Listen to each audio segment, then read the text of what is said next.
Le thème, c'est mange la parole. Dis à ton voisin, mange la parole. Mange davantage la parole. Délectons-nous de la parole. En fait, le but de ce message sera de susciter davantage l'intérêt de notre amour pour Dieu et plus précisément démontré par notre attachement à sa parole.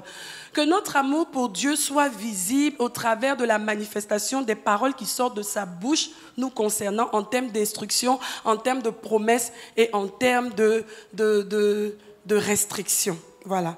Que le nom du Seigneur soit béni. Dieu et sa parole sont un et indivisibles. C'est par là qu'on commence. Dieu et sa parole sont un. On a tendance à dire ou à voir, même vous vous rappelez qu'on n'était même pas encore né de nouveau. En tout cas, rares sont les personnes qui ont quand même le courage de dire que je n'ai pas de respect pour Dieu. Je ne parle même pas de ceux qui disent que Dieu n'existe pas. Je parle de ceux qui peuvent avoir le courage de dire oui, mais moi, Dieu, non. Dieu s'impose comme Dieu à cause de ce qu'il est en fait.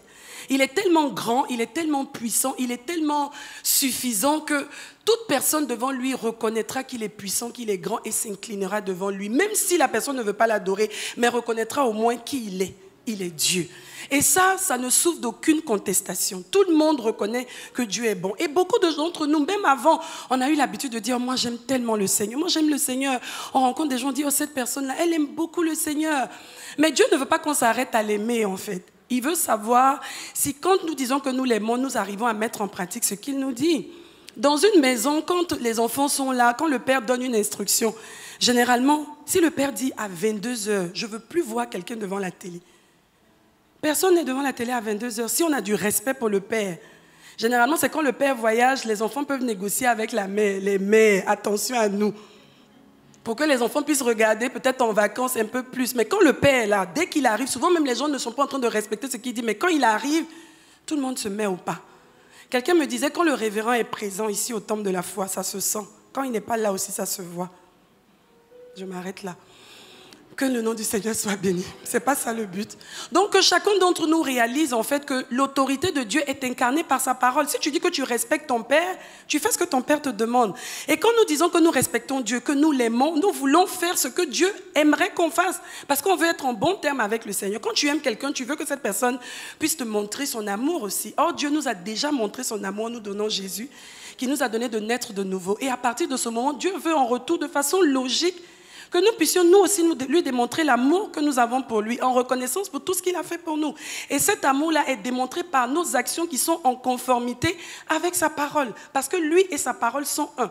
Si je respecte Dieu, je respecte sa parole. Si j'ai de la révérence pour Dieu, j'ai de la révérence pour sa parole.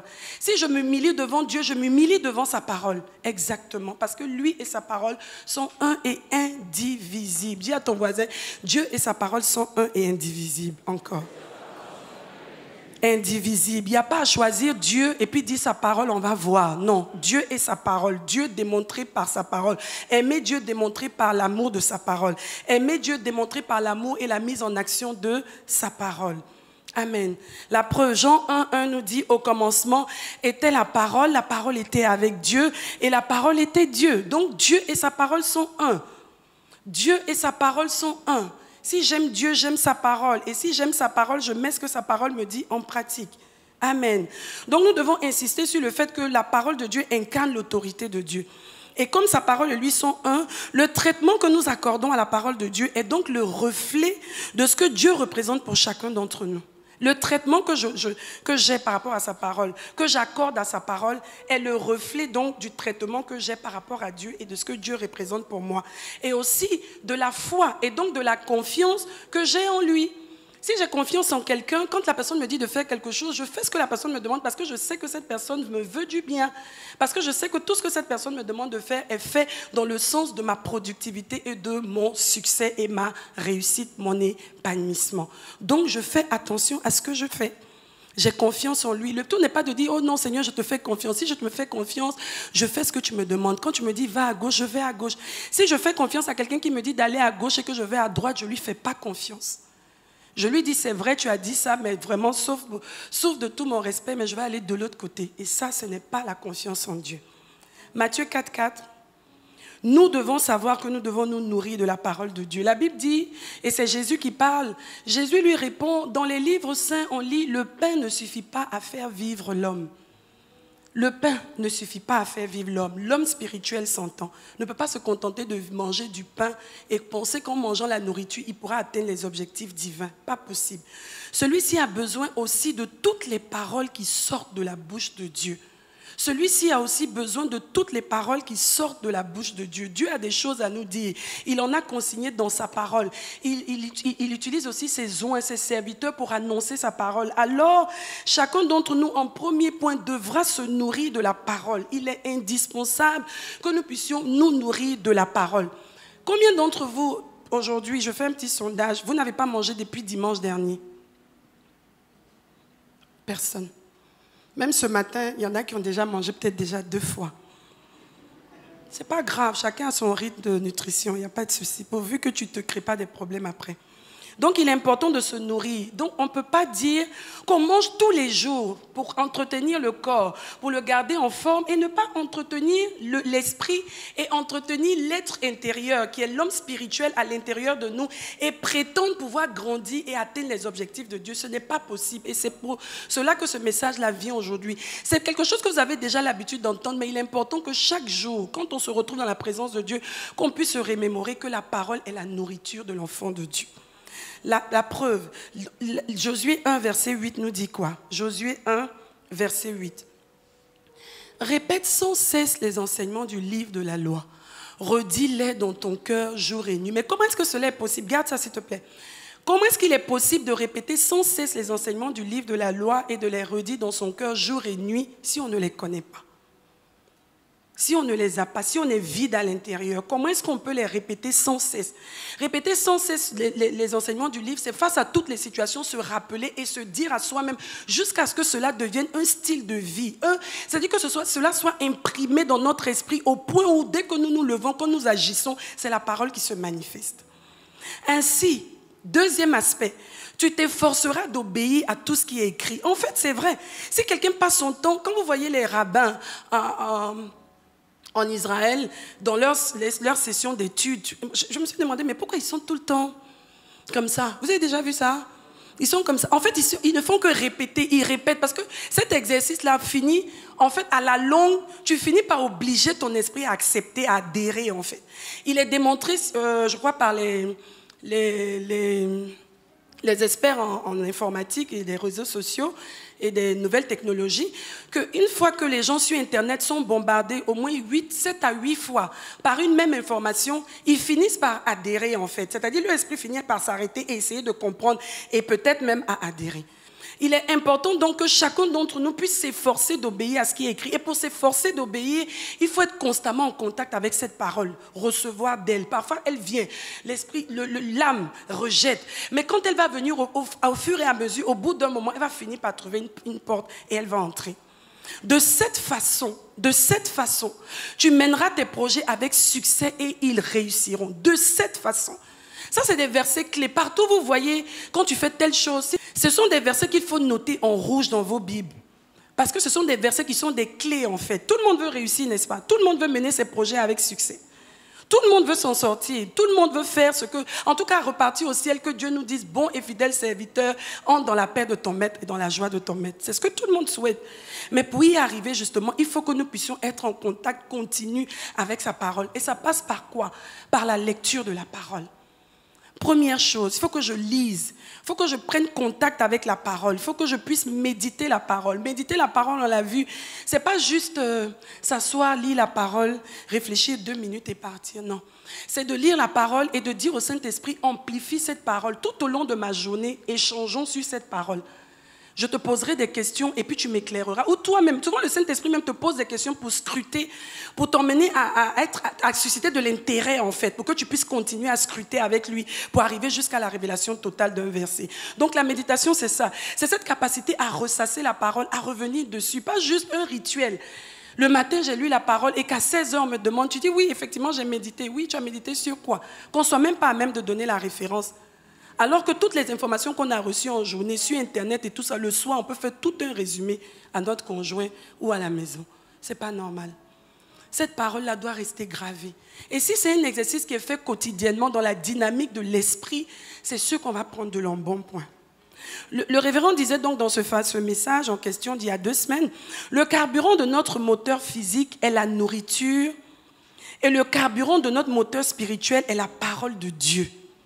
Amen. Chacun d'entre nous ici, il y a des gens qui mangent le matin à 8 heures, il y en a qui mangent après à 10 heures, il y en a qui mangent à midi, il y en a qui mangent à 16 heures, il y en a qui mangent à 20 heures, il y en a qui mangent à 22 heures, il y en a même qui mangent dans leurs rêves. Vous vous souvenez, le révérend avait dit ça il y a 2 semaines. En fait, pour dire quoi? Il y a des gens qui se nourrissent, en tout cas qui ne blaguent pas, qui ne jouent pas avec leur repas. À ça, si bien que quand il y a des moments de jeûne, c'est vraiment assez difficile. Il y a des personnes qui n'arrivent même pas à jeûner. Il y a des personnes qui ont été en contact avec la parole ici au temple de la foi. Ils ont été tellement dans une dynamique de persistance par la foi, au point où ces personnes-là nous disent finalement, j'ai commencé à pouvoir jeûner. Vous savez qu'il y a des cultures dans ce monde-là, aux États-Unis et tout, où les gens ont du mal à jeûner. Les gens jeûnent de 8 heures à 12 heures. Tellement ils ont l'habitude de grignoter, en fait, que déjà la demi-journée, c'est déjà un gros sacrifice. Ce n'est pas ton partage, j'espère. Tu domines sur la nourriture.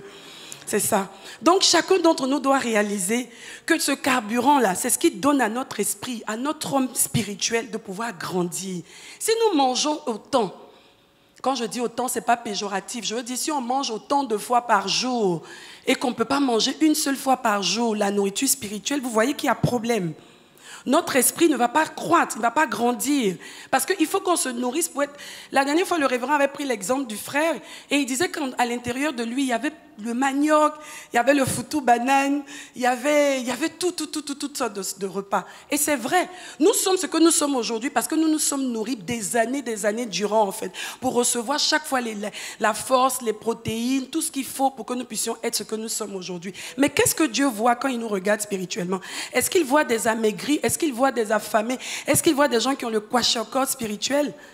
Ou est-ce qu'il voit des gens en pleine forme aussi, rayonnants, qu'ils soient en bon point physique et être en mauvais état sur le plan spirituel? Qu'est-ce que Dieu voit en fait? Amen. Alors notre carburant, nous devons le prendre chaque jour. Est-ce qu'une voiture peut démarrer si elle n'a pas de carburant? Vous voyez que souvent, même quand on décrète des moments de jeûne, qu'on arrive le soir, malgré le fait que certaines personnes ont pris quand même un petit quelque chose pour couper le jeûne, il y a des gens qui ont du mal après 20 minutes à rester debout. Pourquoi? Parce qu'ils n'ont plus assez d'énergie. Leur corps était habitué à avoir un certain niveau de force, en fait, de nourriture qui leur apportait une certaine énergie, en fait. Mais comme ils se sont départis de cette habitude-là, ces jours-là, ils se sentent un peu plus faibles. Et c'est la même chose. Si on n'a pas assez de carburant pour emmener notre voiture, notre moteur spirituel à démarrer, on ne peut pas démarrer. On vient, on prend la voiture. Est-ce qu'on peut démarrer une voiture qui n'a pas de carburant? Ce n'est pas possible. Elle ne peut pas avancer, en fait. C'est la même chose. Si on est en manque, ça va être difficile pour que le Saint-Esprit puisse faire démarrer le moteur. S'il y a des choses à accomplir, on ne sera pas productif. Pourquoi? Parce qu'il nous manque du carburant. Dis à ton voisin, je ne tomberai pas en panne sèche. Pas du tout. Mon moteur sera toujours approvisionné en carburant, en parole. La parole ne fera jamais défaut à l'intérieur de moi, au nom suprême de Jésus.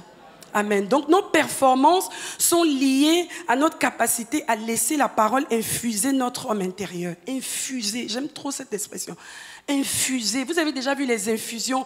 On laisse la chose à l'intérieur d'un liquide et on laisse du temps. Que tout ce qui est à l'intérieur de soi, c'est une plante, que ça puisse infuser l'eau. Après, ça peut même changer radicalement la couleur du liquide. Oui, c'est ce que Dieu veut. Que cette parole-là qui se dépose en nous puisse sortir tous les nutriments, tout ce qu'elle contient. Que ça puisse avoir son effet. C'est pour ça que la parole ne peut pas retourner à Dieu si elle n'a pas accompli tout ce pourquoi elle est sortie. Et quand elle rentre dans un cœur, elle doit avoir le temps de mariner dans le cœur pour impacter toutes les cellules, impacter tous les paradigmes et changer esprit, âme et corps, on va le voir. Et c'est très important.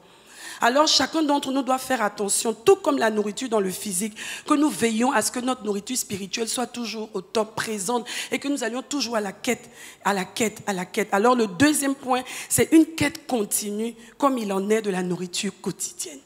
Si nous voyons l'importance de quelque chose, tout de suite, on réorganise notre vie pour que cette chose-là puisse être faite comme il se doit, n'est-ce pas? Quand on va chez le médecin qui nous fait une prescription parce qu'on a une maladie quelconque, on suit la prescription, le médecin te dit par exemple, tu prends les comprimés 2 le matin, 2 le midi, 2 le soir. Et généralement même on note ça sur la boîte, voilà, pour être sûr qu'on respecte. Mais c'est la même chose. Si Dieu nous dit fais ci, fais ça, ça veut dire qu'il sait que tu as besoin de ça pour être équilibré. Et au besoin, il faut le noter quelque part. J'ai telle chose à faire et je dois le faire. Et comme le diable le sait, il combat ces moments-là.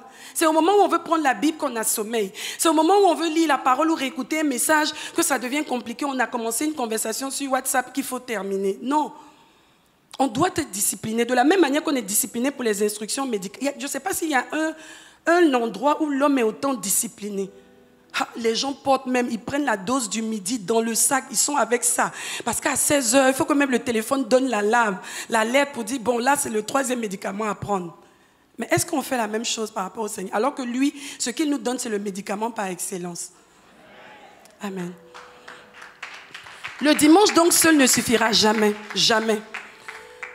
J'ai demandé tout à l'heure si quelqu'un n'avait pas mangé depuis dimanche dernier, il n'y avait personne. Mais je ne vais pas poser la question, mais c'est possible qu'il y ait parmi nous des personnes qui n'ont pas lu leur Bible depuis dimanche dernier jusqu'à aujourd'hui. Ce n'est pas normal.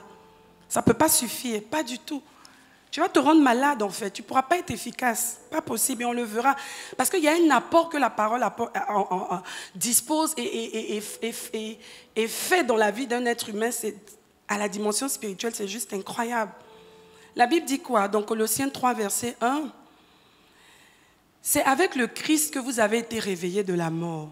Avant, quand on ne connaissait pas le Seigneur, c'est vrai qu'on ne peut pas avoir d'appétit pour la parole, parce qu'on n'était même pas des êtres spirituellement vivants. On était morts. Mais gloire à Dieu pour Jésus, qui est mort à la croix et qui nous a redonné la vie. Il nous a réveillés à la vie. Il nous a réveillés de la mort à la vie. Cherchons donc les choses d'en haut, là où le Christ se trouve assis à la droite de Dieu. Cherchons donc les choses d'en haut. Mais comment est-ce qu'on cherche les choses d'en haut? C'est en scrutant la parole de Dieu, c'est en écoutant Dieu nous donner les instructions par rapport aux choses qui concernent notre mandat terrestre, mais pour le but et dans le but de satisfaire, d'atteindre les objectifs du royaume. Nous sommes des ambassadeurs sur terre, n'est-ce pas? Quand tu es ambassadeur quelque part, tu ne vis plus n'importe comment. Tu vis en droite ligne avec les instructions qui viennent de l'ambassade du pays que tu représentes. Même si les choses se passent en Côte d'Ivoire, que tout le monde se comporte de telle manière, toi tu vis. Et quand on te regarde vivre, on doit voir les valeurs que tu incarnes au travers du pays que tu représentes. C'est ça. Et donc chacun d'entre nous doit chercher les choses d'en haut. Arrêtons cette tendance d'enfants de Dieu qui sont aujourd'hui plus mondains même que les mondains. Non, ce n'est pas possible. C'est la preuve qu'il y a quelque chose qui ne va pas. Si on est nourri spirituellement, ça change, ça crée carrément un changement, un shifting dans notre esprit et puis on bascule. Les choses qui nous importaient avant ne nous disent plus rien parce qu'on va à l'essentiel. Amen. Alors la Bible dit quoi? 1 Pierre 2, verset 1 à 2. 1 Pierre 2, verset 1 à 2. Débarrassons-nous donc de toutes les formes de mal. De mal dans le sens de tout ce qui peut être une entrave à la pleine manifestation et l'accomplissement des buts de Dieu au travers de sa parole révélée et inspirée. Débarrassons-nous donc de toutes les formes de mal, ruse et fraude, dissimulation, comédie ou demi-vérité, envie et jalousie, bavardage inutile et malveillant, médisance, calomnie, récrimination de toutes sortes, etc. Les nouveau-nés, ils ne s'occupent pas de tout ce qu'il y a dans la maison, les bruits, les coups, le lait, maman j'ai faim, ils crient. Les nouveau-nés réclament leur lait à corps et à cri. Vous aussi, vous êtes des enfants nouvellement nés à la vie d'en haut. Alors nous, qu'est-ce qu'on attend de nous? Que nous recherchions donc avidement. Avidement, c'est-à-dire tu cherches de tout ton cœur, de tout ton être. Le pur lait spirituel. Et le pur des laits spirituels, c'est la parole de Dieu. C'est ce que Dieu dit, pas l'interprétation qu'un être humain peut donner, mais c'est ce que Dieu dit. Ça, c'est pur. À tous les coups, c'est ce que Dieu dit. C'est ce qui est consigné. Et quand même Dieu inspire les hommes de Dieu, il y a des paroles que Dieu nous donne au travers d'eux. Si c'est Dieu qui parle au travers d'eux, c'est pur. Quand ce n'est pas Dieu, c'est impur. Recherchons donc avidement le lait pur spirituel de la parole afin qu'il nous fasse grandir dans la vie, dans la nouvelle vie, qu'il nous fasse grandir. Que cette parole-là nous fasse grandir parce que nous avons besoin de grandir. Est-ce que vous savez que nous sommes ce que nous sommes ici tous parce que, comme je disais tout à l'heure, nous sommes nourris. Quand on était bébé, vous avez déjà vu des bébés, quand ils ont faim, mais toute la maison est en branle en fait. Ils crient. Tu lui envoies autre chose, c'est pas ça. Tant que tu lui donnes pas ce qu'il veut, il se tait pas parce qu'il a besoin de ça. Et comme il peut pas s'exprimer, il faut qu'il se manifeste par des cris. On dit à corps et à cri. Dieu attend de nous que nous ayons. C'est pour ça que la Bible dit prier afin que la faim et la soif de la justice soient trouvées en nous. La faim et la soif. Que ce soit ça qui nous intéresse. Mon Dieu, qu'est-ce que tu attends de moi? Qu'est-ce que je dois faire? Comment est-ce que tu veux que je vive? C'est ça que Dieu attend. Que nous puissions vraiment rechercher ces choses au nom suprême de Jésus. Rejetant toute autre chose et toute distraction. En effet, nous nous révélons quand nous nous nourrissons. Je disais au premier culte que je regardais une fois une de mes nièces et je suis repartie, j'ai vu ses photos quand elle était tout bébé, et aujourd'hui en fait. Et je me suis rendu compte, on est toujours émerveillé de voir certaines de ses réactions, certaines de ses attitudes. C'est beau quand vous voyez un enfant grandir, n'est-ce pas? De tout bébé, quelqu'un qui ne sait pas parler, qui commence après à parler, qui vous imite, qui sort des phrases, on se dit waouh, donc toi aussi tu réfléchis, des choses assez cohérentes. Mais c'est quoi? Le fait que cet enfant est bien nourri nous emmène à voir qui est cet enfant. On est souvent surpris, on regarde, on dit ah donc c'est ce trait de caractère-là que cet enfant-là va manifester. Elle a pris ça de sa mère, ah ça elle a pris ça de son père, mais c'est manifeste avec le temps. Pourquoi? Parce que cet enfant est en train de grandir. Et donc nous, les enfants de Dieu, nous sommes révélés aussi par le fait que nous sommes bien nourris et que nous sommes en train de grandir. Et les hommes autour de nous, justement, doivent pouvoir avoir la certitude et attester qu'il y a quelque chose qui est en train de se faire dans nos vies. On est aussi en train de grandir. Amen. C'est ça. Et donc chacun d'entre nous est révélé par le fait qu'il est nourri et qu'il se nourrit normalement pour grandir. Et notre identité d'enfant de Dieu sera davantage visible. En fait, pourquoi? Parce que nous laissons croître justement toute l'embellie qu'apporte la parole à l'intérieur de nous. Et au fur et à mesure, on se sent grandir. Combien d'entre nous pouvons attester qu'il y a 2 ans, il y a 3 ans, nous sommes plus que nous sommes aujourd'hui? Oui, il doit y avoir un avant et un après. Et c'est quelque chose de graduel en fait. C'est quelque chose de continu et de graduel. Mais ça ne peut pas être continu, mais stagné. Non, c'est continu en allant de façon crescendo, en allant de façon à s'accroître, en fait. Et Dieu attend de nous que nous puissions grandir, comme des enfants qui sont tout bébés. Et qui aujourd'hui, moi je me retrouve aujourd'hui, parfois je me dis, mais Dieu est trop fort. Aucun d'entre nous aujourd'hui là ne peut rentrer dans le ventre de sa mère, ce n'est même plus possible. Parfois, même les petits enfants de 3 ans, quand après ils regardent la maman, ils disent « Maman, tu es sûre que j'étais dans ton ventre ?» Parce que quand ils regardent le ventre qu'il se voit lui-même, il se dit « Mais comment ça s'est fait en fait ?» C'est la sagesse de Dieu. Et c'est la même chose qui se passe sur le plan spirituel. Dieu veut qu'on se révèle, mais pour ça, il faut qu'on soit bien nourri. Et je rends grâce à Dieu pour cet hôtel où la nourriture est de bonne qualité. Dieu dispose toutes choses pour que tu n'aies pas d'excuses, que tu ne puisses pas dire « Non, j'ai manqué de parole. » Non, non, non. Ou j'ai manqué d'entrain. Pour que je puisse aimer la parole. Ce n'est pas possible. Parce qu'ici, chaque jour, on nous enseigne, on nous instruit, on nous pousse à aller dans les profondeurs de la parole et de la connaissance de la vérité. En effet, une mauvaise alimentation handicape la croissance et l'atteinte de la pleine maturité. Un enfant qui n'est pas bien nourri ne va pas atteindre la forme qu'il devait avoir, la taille qu'il devrait avoir. C'est la nourriture que nous mangeons qui nous fait grandir. Comme souvent, je suis là, je me dis, mais en fait, Dieu, il est trop fort. Un enfant est là. Vous savez quand est-ce qu'on grandit en fait? Vous savez quand est-ce qu'on grandit? Beaucoup ne savent pas en fait. On dit que c'est dans le sommeil que les enfants grandissent et tout ça. Mais qu'est-ce qui prouve vraiment? Je ne sais pas. C'est que sûr, on est là et on grandit. Tu vois un enfant aujourd'hui, tu dis, mais tu as grandi. Il y en a même qui mesurent en fait. C'est tout ça, c'est la sagesse et la beauté de Dieu. C'est pour ça que personne ne peut dire que Dieu n'existe pas en fait. Parce que tout autour de nous démontre qu'il y a un fin créateur qui est en train de faire avancer les choses.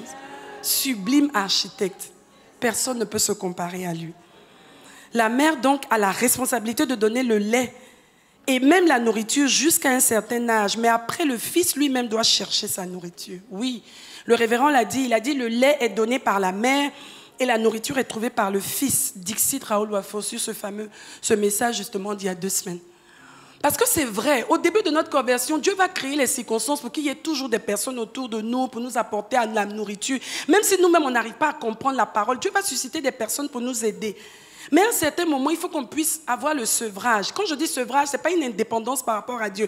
Mais le sevrage, c'est que Dieu va créer les circonstances pour voir si nous, maintenant, avec le goût que nous avons eu de la parole, qui nous a été donné comme le lait, comme une mère qui donne le lait, que nous puissions nous-mêmes aller justement à la quête finalement de repas, de la nourriture. Et vous savez que souvent, la transition après le sevrage n'est pas facile. L'enfant est tellement habitué au lait à ne pas faire d'efforts. Et il grandit au fur et à mesure, ses parents lui donnent à manger. Mais à un certain âge, un être humain doit pouvoir se prendre en charge. Et se nourrir, quand tu es adulte, tu es mature, tu ne peux pas être là toujours à te faire nourrir par les gens autour. Non. Et Dieu attend de chacun d'entre nous que nous puissions grandir et que nous-mêmes nous puissions développer l'obligation pour nous, en fait, d'aller à la quête de la nourriture. De la même manière qu'aujourd'hui, tu sais déjà ce que tu vas manger à midi. Il y en a qui ont déjà tout apprêté, en fait, pour que l'après-culte, n'est-ce pas, pour manger chez eux. Mais Dieu attend qu'on puisse faire les mêmes efforts aussi pour disposer toutes choses. Et lui nous donnera ce dont on a besoin, mais il veut voir jusqu'où on est prêt à payer le prix. C'est ça. Donc, c'est une responsabilité qui nous incombe quand on atteint un certain âge de maturité spirituelle. Alors, le troisième point, ce sera que nos progrès doivent être évidents. Nos progrès doivent être évidents. Dis à ton voisin, nos progrès doivent être évidents. Oui, parce que quand un enfant est bien nourri, ça se voit.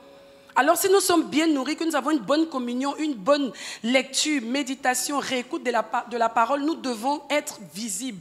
Ça doit se voir et ça doit se savoir tout autour de nous. Même notre langage, nos réactions dans la vie, notre manière d'agir, notre manière d'exhorter, notre manière de nous tenir démontre qu'il y a un dépôt. Il y a vraiment une coloration nouvelle que Dieu est en train d'apporter à cette vie-là. 1 Corinthiens 3, versets 2 à 3. C'est pourquoi je vous ai donné du lait et non de la nourriture solide, car vous n'auriez pas pu l'assimiler alors. Que dis-je? Aujourd'hui même, vous êtes encore incapable de la supporter. Pourquoi? Parce que vous vivez toujours sur un plan essentiellement terrestre, obéissant aux impulsions de votre être naturel. Qu'est-ce que j'entends par là, pardon? Lorsque vous vous jalousez les uns les autres et que vous vous fractionnez en parties opposées, ne montrez-vous pas que vous vivez comme des hommes livrés à eux-mêmes? Tant qu'il y aura parmi vous des rivalités, des dissensions, des querelles, n'est-ce pas la preuve que vous vous comportez comme tout le monde? Comme des hommes irrégénérés, il n'y a pas de différence en fait. Alors, on va aller justement ensuite à Hébreux 5, versets 12 à 14. 12 à 14. Dire que vous êtes convertis depuis des années. Il y a longtemps que vous devriez être en train d'en enseigner d'autres. Et pourtant, vous en êtes encore à l'ABC de la révélation. Vous avez vous-même besoin que quelqu'un vous réapprenne les premiers rudiments des paroles de Dieu. Vous ne supportez que le lait, non la nourriture solide. À 14, mais celui qui continue à vivre de lait montre par là qu'il est encore enfant. Il n'est pas apte à saisir un enseignement relatif aux justes exigences de Dieu. Il n'a aucune expérience de ce qui est une vie juste. C'est encore un bébé. On nous dit ici qu'il y a une différence entre ceux qui veulent toujours rester au lait et ceux qui arrivent à s'affranchir, c'est-à-dire à laisser le Seigneur les faire grandir et sortir justement de tout ce qui est bébé, tout ce qui est enfant, pour passer à la dimension de fils, de personnes matures. Et ces personnes-là, justement, elles sont à même, justement, de recevoir et de saisir les enseignements relatifs aux justes exigences de Dieu. Ce sont des personnes qui ont la capacité, au-delà de « oui, Seigneur, bénis-moi, donne-moi l'âge, donne-moi ci, donne-moi ça ». Mais ce sont des personnes qui sont au niveau où elles peuvent accepter de manger les herbes amères. Vous savez, les bébés, c'est difficile de passer du lait aux légumes et tout ça. C'est très difficile. C'est toute une stratégie qu'il faut mettre en place pour amener les petits-enfants à accepter de manger. Parce qu'ils sont habitués à des choses un peu plus sucrées qu'aux choses salées, en fait. Mais pourquoi on force ces enfants-là à prendre ce type de repas? Parce qu'ils en ont besoin. Parce qu'à l'âge où ils sont, ils ont besoin de certains nutriments qui sont dans les légumes, en fait. Donc même s'il faut trouver une stratégie pour les emmener à les prendre, on les oblige à les prendre. Et c'est la même chose avec nous. Dieu s'attend à ce qu'à un certain moment, nous puissions accepter d'aller à un autre niveau. Il y a des messages qu'on écoute. Si tu n'es pas spirituellement mature, si tu n'as pas un dépôt déjà dans ta vie, que le révérend prêche ici, tu ne peux pas comprendre. Parce que ça t'emmène, c'est pour te montrer ton identité. En fait, tu quittes le cap de Seigneur, oui, j'ai besoin de ci, j'ai besoin de nourriture, j'ai besoin de... Non, tu laisses ça, c'est fini ça. C'est déjà une garantie. Et maintenant, tu poursuis quoi? D'atteindre les objectifs de Dieu. Le pourquoi est la raison pour laquelle tu es sur la terre. Et en ce moment-là, Dieu peut commencer à parler de choses importantes avec nous. Mais il y en a parmi nous qui n'arrivent pas à ce niveau. Pourquoi? Parce qu'on ne se nourrit pas comme il faut. Et depuis, on était censé être à l'âge de 15 ans, mais on est encore à l'âge de 1 an et demi. Alors c'est difficile. Dieu veut parler, veut avancer avec nous, mais il ne peut pas avancer. Pourquoi? Parce que nous n'avons pas pris le temps de nous laisser construire et grandir avec la parole. Je vous assure, pendant le confinement qu'on a vécu, et même toute cette situation, cette crise sanitaire que nous vivons aujourd'hui, beaucoup d'enfants de Dieu ont été pris. Pourquoi? Parce que justement, ils n'avaient plus la possibilité de venir peut-être à l'église quotidiennement. Et comme ils n'avaient pas de communion avec la parole, il y en a même qui venaient, qui écoutent la parole, mais qui n'ont pas laissé la parole infuser leur esprit, en fait. Donc, dès que la situation s'est posée, ils étaient en panique. Dites-moi, le 31 décembre, non même pas, le 1er janvier, à minuit 01 seconde, est-ce que le Seigneur, quand il nous disait que c'était une année de grande explosion, ne savait-il pas qu'en mars, il y aurait eu toute cette crise dans le monde entier? Était-il surpris? Il le savait, mais il nous a quand même donné le nom de l'année, en fait. Pourquoi? Parce qu'il savait qu'au travers même de toute cette situation, il avait déjà apprêté des choses. Il avait déjà mis en place tout un système pour que nous puissions échapper à toutes les conséquences de cette crise sanitaire. Mais ceux justement qui n'avaient pas le dépôt de la parole en eux, ceux qui n'ont pas laissé la parole infuser leur être, ceux qui n'ont pas se sont pas laissés imbiber par la parole pour créer un dépôt et que leur foi puisse être à un certain niveau, quand la crise est arrivée, ils se sont ébranlés. Il y a des personnes qui n'arrivent même plus à se lever dimanche matin pour revenir au culte, au prétexte d'Internet. Mais Internet, c'est pour ceux qui ne peuvent pas être là en présentiel. Ce n'est pas pour que ce soit une nouvelle doctrine. Je suis sur mon canapé. Moi-même, j'ai essayé ça. Hein. Parfois, ce n'est pas très évident d'être concentré. Hein. Si on est sincère. Mais tout ça, ce sont des ruses de l'ennemi, en fait. Et en cette fin des temps, seuls ceux qui connaîtront leur Dieu, mais ils l'ont connu comment? Connaître par la parole, connaître par le dépôt, par la révélation. Ceux qui sauront leur identité d'enfants de Dieu, ceux qui sauront l'appel qui a placé sur leur vie, personne d'entre eux ne chavirera. Ceux-là, ils iront jusqu'au bout. Et Dieu pourra compter sur eux. Mais ça passe par la nourriture, la parole de Dieu. La parole de Dieu. Les gens se sont nourris de quoi? Ils se sont nourris d'Internet. Qu'est-ce qu'on n'avait pas comme transfert de messages? Oh, le Covid pas-ci, Covid coréen, Covid, gna gna. Ouais. Les gens étaient informés sur le Covid. Mais pendant ce temps-là, où était le dépôt? Est-ce qu'il y avait un équilibre entre les informations qu'on avait sur la crise sanitaire et les informations que Dieu voulait que nous puissions retenir?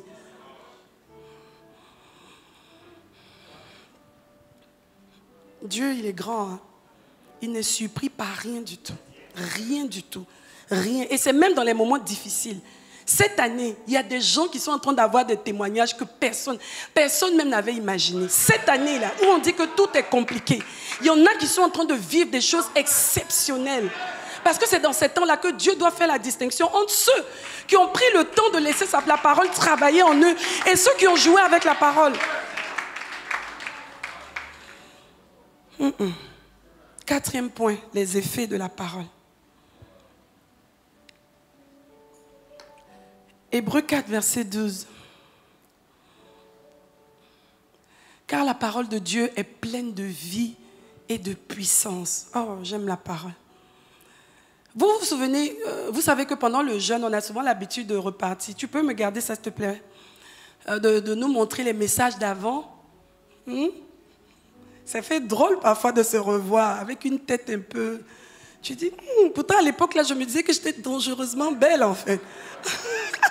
Mais tu te regardes, tu te dis, mais c'est quoi ça? Tu veux zapper, en fait. Non, c'est Dieu te montre, en fait, qu'il est en train... C'est pour ça qu'on dit Dieu de gloire en gloire. Tu peux pas connaître le Seigneur et puis ta vie, ça n'évolue pas. C'est pas possible. Il doit avoir une embellie de nouvelles couleurs. Amen. Car la parole de Dieu est pleine de puissance. Elle reste toujours en vigueur. Toujours en vigueur. Dis à ton voisin, toujours en vigueur. Il n'y a pas de parole version 2020. La parole, elle est éternelle. Elle est comme elle est et on la prend comme elle est. Elle est plus incisive qu'aucune épée à double tranchant. Waouh! Elle pénètre jusqu'aux profondeurs de l'être, articulation et moelle de notre vie intérieure. Jusqu'à la ligne, on s'arrête là. Tu gardes ça, s'il te plaît. Articulation et moelle. Il est démontré scientifiquement que c'est par les articulations et les moelles que nous recevons les nutriments de la nourriture que nous mangeons. Nous consommons, oui. Et de la même manière que nous recevons la nourriture. Comment est-ce qu'un plat que tu manges, est-ce que tu es déjà entré dans ton corps pour savoir même, je vous exhorte, de temps en temps, il faut qu'on aille regarder un peu pour voir la complexité de la grandeur, de la sagesse infiniment variée de Dieu. et tu manges le foutu banane, tu manges, tu es rassasié, déjà tu as un bon goût, tu te sens bien. Et puis après, par un mécanisme extraordinaire, à l'intérieur de nous, il y a des nutriments qui sortent et qui apportent la vie pour nous emmener à pouvoir nous lever, avoir la force de faire ce que nous avons à faire, de réfléchir, de continuer d'avoir les yeux qui voient, de continuer d'entendre, de continuer d'être ce que nous sommes. Et la même chose, la parole de Dieu le fait aussi. La preuve. Comment est-ce qu'on peut écouter la parole, être dans la présence de Dieu et que même ton teint, même ton aspect physique, ça s'embellit? Ça veut dire qu'il y a quelque chose que cette parole-là transmet jusque dans le physique en fait. Jusqu'à la ligne de séparation entre la vie de l'âme et celle de l'esprit. Cette parole-là, quand on entre en contact avec elle, elle change nos paradigmes, notre façon de voir, notre perception totalement. Par la permission que nous donnons à l'âme de laisser cette parole-là entrer à l'intérieur de nous et aller jusque dans notre esprit pour illuminer notre esprit, nous apporter la révélation et que cette révélation-là change définitivement notre façon de voir la vie. Elle discerne et révèle les sentiments et les penchants du cœur. Elle est forte, la parole. C'est comme un scanner. Quand elle entre dans une vie, c'est comme une...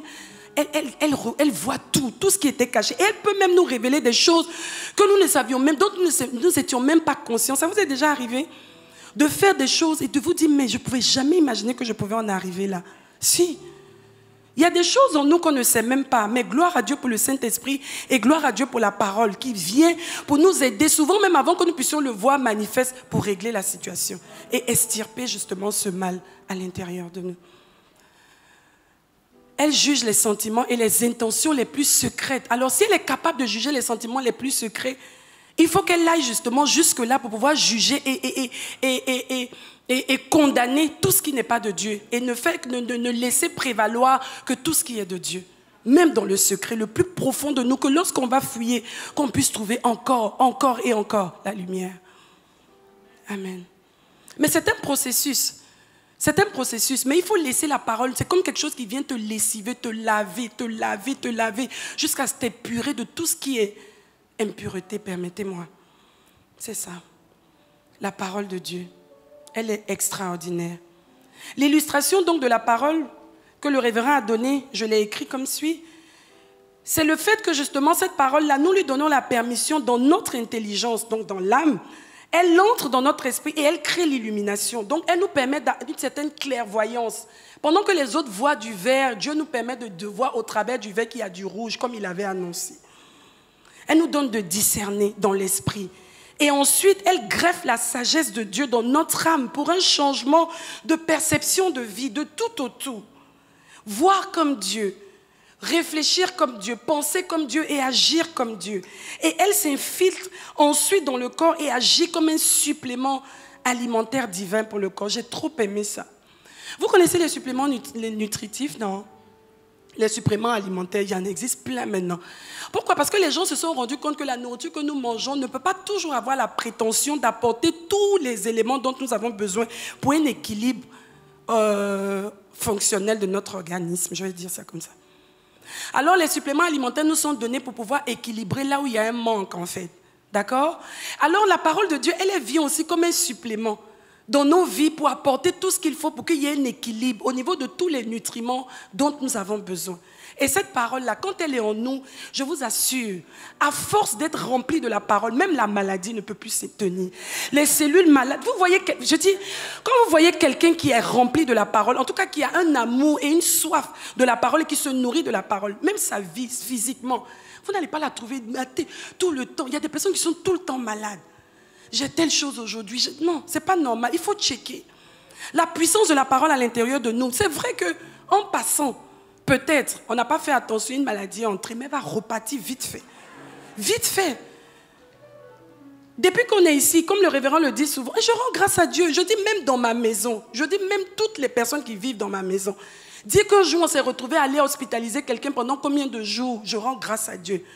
Parce que la vie de la parole agit et cette vie-là, elle ferme la porte d'accès à tout ce qui peut être autre chose que ce qu'elle-même elle annonce. C'est ça. Donc la vie de la parole, il y a la vie dans la parole. Il y a tout dans la parole. Tout. Vraiment. Il y a tout dans la parole. C'est pour ça que le diable fait tout aussi pour ne pas qu'on s'attache à la parole. Mais nous disons que tu as menti. Nous aussi, on fera tout pour obtenir tout ce qu'il y a dans la parole, pour sucer tout ce qu'il y a à l'intérieur de la parole. Et que nous puissions accomplir ce pourquoi nous sommes sur la terre. Nous ne sommes pas juste là en balade, pas du tout. Sinon Jésus nous aurait ramenés depuis. La preuve, il y a des personnes que Dieu va ramener plus vite parce qu'ils sont sur la terre, ils ne servent à rien. On s'attend à toi depuis, tu ne veux pas grandir. C'était même pas prévu. La parole contient donc la vie qui se répand dans les 3 dimensions de l'homme, esprit, âme et corps. Donc la parole de Dieu étant Dieu, celui qui se nourrit de la parole de Dieu mange Dieu. Dis à ton frère, on doit manger Dieu. Il y en a qui se disent vraiment la femme là. Bon, jusque-là c'était ok. Oui, on doit manger Dieu. Regardons ensemble, Jean 6, verset 53. Jésus dit quoi? Oui, je vous le dis, c'est la vérité. Si vous ne mangez pas le corps du Fils de l'homme, et si vous ne buvez pas son sang, vous n'aurez pas la vie en vous. C'est ça, non? Ce n'est pas juste le repas d'alliance. Le repas d'alliance, c'est la symbolique justement de la vie que nous recevons. Mais cette vie-là, Jésus est la parole faite chair. Alors quand Jésus est venu sur la terre, il est venu physiquement, il est reparti. La parole est là pour représenter justement le Christ révélé. Et chacun d'entre nous doit manger Christ, doit manger la parole, pour que nous puissions continuer de manifester la divinité. Christ est le premier spécimen de ce modèle rare que nous sommes. Alors si chacun d'entre nous doit manifester Christ, nous devons nous nourrir de Christ pour être à l'image de Christ. Amen. Et Jean 6, 63 nous dit, c'est l'Esprit Saint qui donne la vie. L'homme tout seul ne peut rien faire, c'est-à-dire il ne peut rien faire pour atteindre les objectifs divins, tout seul. Il a besoin du Saint-Esprit, que le Saint-Esprit lui apporte la vie au travers de la parole. Les paroles que je vous ai dites viennent de l'Esprit Saint et elles donnent la vie. Elles donnent la vie, elles donnent la santé, elles donnent tout ce qui collabore à la manifestation de la vie. Quand il y a la vie quelque part, ça se voit. C'est pour ça que j'aime le psaume 1, le verset 3. Celui c'est-à-dire qui se délecte, celui qui fait de la recherche de la parole, de la lecture et du fait de s'associer, de s'approprier la parole, devient comme un arbre verdoyant qui est au bord d'un courant d'eau. Ce arbre-là, il est différent des autres. Quelles que soient les circonstances, verdoyant. C'est un passage que j'aime beaucoup. Il donne son fruit en sa saison. Tu ne peux pas savoir à quel moment il y a la sécheresse, à quel moment il y a tel problème. Lui, là, il est toujours nourri et il est toujours vert, joyeux. Il y a des personnes comme ça, vous les rencontrez, vous ne savez pas quand est-ce que ces personnes-là ont des problèmes. Elles sont toujours au top. Pourquoi? Parce qu'elles connaissent qui elles sont. Elles connaissent ce que Dieu est, ce que Dieu a pour elles et elles connaissent les promesses qui leur sont réservées. Que Dieu nous aide, tous concernés. Alors, le 5e point, c'est l'impact de cette parole. N'est possible que si nous nous décidons à obéir à cette parole. Le tout n'est pas d'être émerveillé ou excité par rapport à la parole. Mais c'est que ça crée en nous justement la faim et la soif et le désir de se dire non, plus que d'écouter, plus que de connaître, aller au-delà et obéir et appliquer cette parole. Je veux qu'elle soit en moi. Que quand je bouge, c'est la parole qui bouge. Quand je parle, c'est la parole qui parle. Quand je pense, c'est la parole qui pense. Quand j'agis, c'est la parole qui agit. Jacques 1, verset 21 à 24, s'il vous plaît. Débarrassez-vous donc de tout ce qui salit et de tout ce qui reste en vous de méchanceté, en fait de mal, et accueillez dans un esprit humble et docile la parole implantée en vous, car elle a le pouvoir de vous conduire au salut. Elle a le pouvoir. Seulement, ne vous bornez pas à l'écouter, ce n'est pas suffisant. Traduisez-la en acte. Traduisons-la en acte. Sans quoi, nous risquons de nous faire illusion sur nous-mêmes. C'est-à-dire nous donner une impression d'être quelque chose que nous ne sommes pas en réalité. En effet, si quelqu'un se contente d'écouter la parole sans y conformer ses actes, il est semblable à un homme qui observe son visage dans un miroir. À peine est-il parti qu'il a déjà oublié ce qu'il a vu et qui devrait être mis en ordre. J'ai bien aimé ça, qui devrait être mis en ordre. Ça veut dire que la parole, elle est pour nous un miroir. Quand on se regarde dans un miroir, c'est pour voir quoi? C'est pour voir qui on est en réalité. Parfois, tu peux passer comme ça devant un miroir, tu dis, hey, c'est comme ça que mes cheveux étaient tout ce temps-là, n'est-ce pas? Je t'arrange. Donc le miroir te permet de voir ce qui est imparfait en fait, ce qu'il faut arranger et ce qu'il faut mieux garder, parce que voilà comment ça se reflète en fait pour ceux qui te regardent. Donc la parole de Dieu nous emmène à mettre de l'ordre à tous les niveaux, à savoir quel est notre statut. Je suis enfant de Dieu, je suis riche et puissante, riche et sainte. C'est possible d'associer les deux. Voilà ce que ça me dit. Je ne peux pas me traîner dans la boue parce que j'ai une identité, j'ai une position qui est très élevée. Je dois faire honneur à celui qui m'a appelé. Voici, voici, voici, voici. Et s'il y a des choses qui ne sont pas en ordre, elle nous permet de recadrer les choses et de mettre toutes choses à sa place. Amen. Nous allons prier ce matin et demander au Seigneur qui a apporté sa parole sous toutes les formes. Aujourd'hui, dans le monde dans lequel nous vivons, la parole est disponible partout, même dans les pays où on ne peut pas entrer avec la Bible. Internet entre avec la Bible. Elle est disponible. Pourquoi? Parce que Jésus veut que tout le monde entende parler de lui avant qu'il n'arrive. Et ça, aujourd'hui, à tout moment, Jésus peut arriver. Parce que les choses sont en train de bouger dans le sens de la fin. Prions vraiment et disons à Dieu, je veux avoir faim et soif de ta parole. De la même manière que je peux chercher une nourriture dans toute la ville, parce que je veux un plat précis que tu me donnes aussi à des saisons précises de ma vie, que je puisse chercher ce dont j'ai besoin. S'il faut repartir dans certains messages, relis certains chapitres de la Bible selon les besoins nutritionnels que j'ai en cette saison. Seigneur, donne-moi, même si l'autre mange les épinards et que moi je dois manger les carottes, donne-moi d'aller dans le sens de ce qui est pour moi en cette saison. Je refuse de marcher comme tout le monde dans ce monde. J'ai une destinée, Seigneur, j'ai un objectif à atteindre, j'ai une spécificité qui fait de moi ce que je suis. Et tu m'as sauvé pour que je puisse apporter, oh Dieu, cette lumière-là, cette particularité. Et je ne veux pas passer à côté. Et la clé pour moi, c'est de m'attacher à ta parole. Rien d'autre, Seigneur. La clé se trouve là pour réussir dans mes projets, pour que j'ai du succès dans ce que j'entreprends en ton nom et sous ton impulsion. Merci Saint-Esprit parce que tu viens conduire chacun d'entre nous dans une quête effrénée, avide, oh Dieu, de la parole.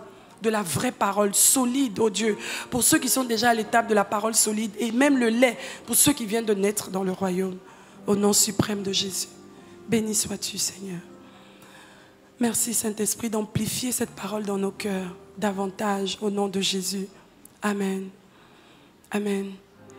J'aimerais savoir si ce matin parmi nous, ou même sur Internet, je vais même faire la prière, je n'ai pas pensé à ça. Tu as écouté la parole et tu te dis... J'ai besoin de naître de nouveau parce que, en fait, cet appétit et cette capacité d'ingurgiter cette parole-là vient de la nouvelle naissance. Il faut d'abord naître de nouveau pour que ton esprit puisse être réveillé et que tu puisses avoir accès à tout ce qui est du monde spirituel divin. Si tu es dans la salle, que tu as écouté la parole, que tu dis vraiment, il faut que je donne ma vie au Seigneur. Je dois le rencontrer pour que les choses changent et que je puisse être moi aussi un témoin de sa puissance. Lève ta main. Merci Seigneur. N'aie pas honte, c'est important. La vie en Christ, elle est individuelle. Chacun d'entre nous à un certain moment a eu à faire ce pas. Tu peux te tenir debout mon frère, ma soeur, et tu répètes après moi. Et aussi ceux par Internet, si tu veux faire cette prière, tu dis Seigneur Jésus, je te reçois dans mon cœur. Je rends grâce à Dieu pour l'œuvre que tu as accomplie à la croix, qui me donne aujourd'hui la possibilité et la capacité de devenir enfant de Dieu. Je reçois ce matin le pouvoir de devenir enfant de Dieu. Je passe de la mort à la vie. Et je dis, Seigneur, que je suis résolu à laisser le Saint-Esprit qui m'a convaincu ce matin de prendre le contrôle total de ma vie afin de me donner, d'atteindre les objectifs pour lesquels je suis sur la terre. Au nom suprême de Jésus. Amen. Amen. Et amen. Une équipe va vous prendre en charge et je vous assure que votre vie ne sera plus jamais la même. Si vous êtes déterminé comme vous l'avez été ce matin, et Dieu vous surprendra. Merci Seigneur.